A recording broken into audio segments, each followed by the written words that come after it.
situação pode sair do controle e me preocupa. Me preocupa essa série de assassinatos aqui em São Paulo de agentes de segurança. Me parece que a conta-gotas o PCC está fazendo uma vingança contra os nossos policiais. Me preocupa.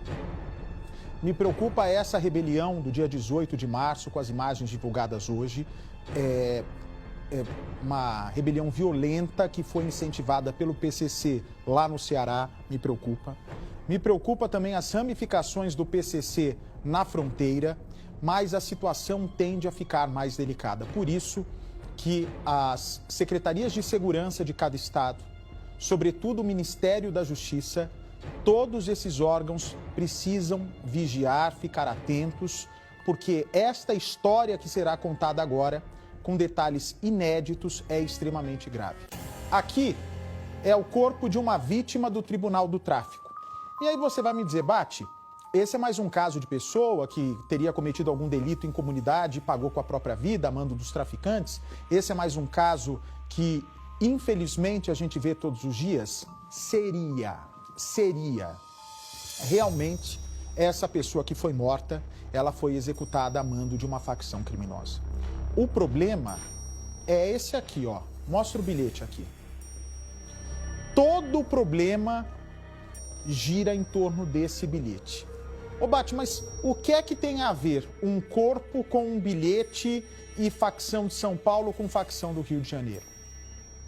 Porque, de acordo com as informações que nós recebemos e pela perícia que a polícia local fez, esta seria uma declaração de guerra do Comando Vermelho, que é a maior facção do Rio de Janeiro, declarando guerra contra a maior facção de São Paulo e que disputa com o Comando Vermelho territórios no Brasil, o PCC. Exatamente isso. O pombo-correio do crime teria sido um corpo, uma pessoa, portanto, morta pela facção criminosa e do lado desse corpo o bilhete dizendo que o PCC estaria prestes a ser dizimado pelo Comando Vermelho. Eles mandam esse cadáver para o PCC encontrar, a guerra seria declarada pelo Comando Vermelho. Eles pegam esse cadáver, eles colocam o bilhete do lado do cadáver, mostra o cadáver, por favor, é óbvio, com a tela toda protegida. E do lado desse cadáver, quando chega a perícia, fala, opa, peraí. Isso daí tem alguma coisa estranha, hein? Tem alguma coisa diferente. Vem para cá, por favor. E aí tá escrito aqui, essa é parte do bilhete, ó. Trem tá na pista, vai morrer todos. Isso do lado do corpo, tá, gente? Do lado do corpo. Trem tá na pista, vai morrer todos os... PCC, é isso? Ah, ok, PCC. Não adianta se esconder que nós vamos explodir todos vocês. PCC, não sei o que, palavrão... Iago, Tizé, Betinho, Alexandrazinho, Sapo. Não passa nada. Esses nomes aí eu duvido que sejam verdadeiros. Né? Tem que ser muito burro.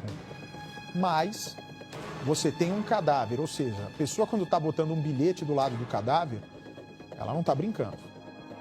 Não é um bilhete que foi jogado de um presídio, não é um bilhete que foi encontrado em cela, não é um bilhete que foi encontrado pela polícia com o maluco, não. Este bilhete que eu estou falando foi colocado ao lado de um corpo. Usa nome de supostos líderes do Comando Vermelho com a carta endereçada ao Comando Vermelho, do Comando Vermelho para o PCC. Se essa guerra começar entre Comando Vermelho e PCC, eles dominam comunidades simples, carentes de asfaltamento, de esgoto, de segurança pública, de condições de saúde. Se essas comunidades começarem a se degladiar, isso vai virar um problema, porque o Comando Vermelho tem a sua liderança principal no Rio de Janeiro, mas tem ramificações em todo o país. E é evidente que está insatisfeita porque começou a perder território para a turma de Marcola. Marcola é o líder do PCC, de acordo com a apuração do Ministério Público. Perder território significa perder dinheiro. E cada comunidade que o Comando Vermelho está perdendo para o PCC está perdendo milhões de reais diariamente. O PCC aqui em São Paulo já está sangrando porque uma grande investigação policial fechou as torneiras do PCC quando o dinheiro chegava inclusive por meio do exterior, onde não se dá para rastrear por Bitcoin. E agora você tem o Comando Vermelho perdendo a paciência com a turma de Marcola e dizendo que vai matar todo mundo.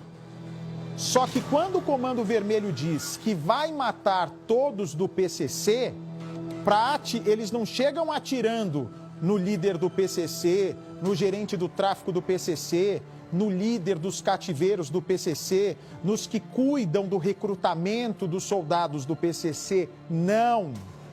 Eles chegam na comunidade atirando para onde quer que eles vejam que tem uma luz acesa. Pode estar dentro dessa luz uma senhora inocente, idosa, uma mãe de família, um trabalhador, um pai, uma criança. Uma declaração de guerra do Comando Vermelho, que é uma das facções mais antigas e sanguinárias do Brasil, contra o primeiro comando da capital, sendo que em vários estados você tem presídios que estão divididos de PCC com Comando Vermelho, isso pode terminar num verdadeiro massacre. Quem é o repórter que está lá no local, que vai me trazer as informações, Ama, por favor? É o Alisson Mota, ok? É o Alisson Mota. O Alisson Mota está lá, ó, veja só, foi no Amazonas o cadáver encontrado. Tá vendo? Não foi nem no Rio de Janeiro, que é o berço de origem do PCC, do Comando Vermelho, e nem aqui em São Paulo, que é o berço do PCC. Foi em Manaus, onde o PCC tem ramificação e onde o PCC está ganhando território. E agora você tem o Comando Vermelho se aliando a facções locais dos estados, sobretudo do Nordeste. O PCC, quando percebe que está perdendo território no Nordeste, dá um passo na frente. E quando o PCC entra, é pro tudo ou nada. Mostra as imagens lá do presídio do dia 18. Olha o que a turma do Marcola disse para fazer no presídio. Alegando que os presos estavam sendo torturados. Os policiais penais disseram que não teve nada de tortura. Que os machucados localizados nos presos foram provocados por eles mesmos ao jogarem tudo isso contra os policiais. Essa já é a guerra do PCC no Ceará. E agora o Comando Vermelho, agindo no Amazonas, escreve uma carta pro PCC no Amazonas para ser repassada supostamente por Marcola. Vem para cá, por favor. Para quem que essa carta é endereçada? Pro Marcola.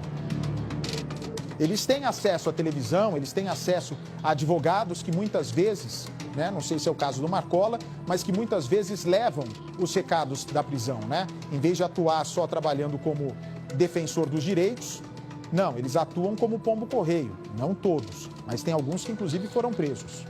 Pois bem, essa história vai chegar no Marcola e se o Marcola compra a ideia de guerra mesmo do Comando Vermelho, Percival, é uma guerra sem precedentes, muito mais sanguinária do que uma guerra de polícia contra a facção, concorda comigo?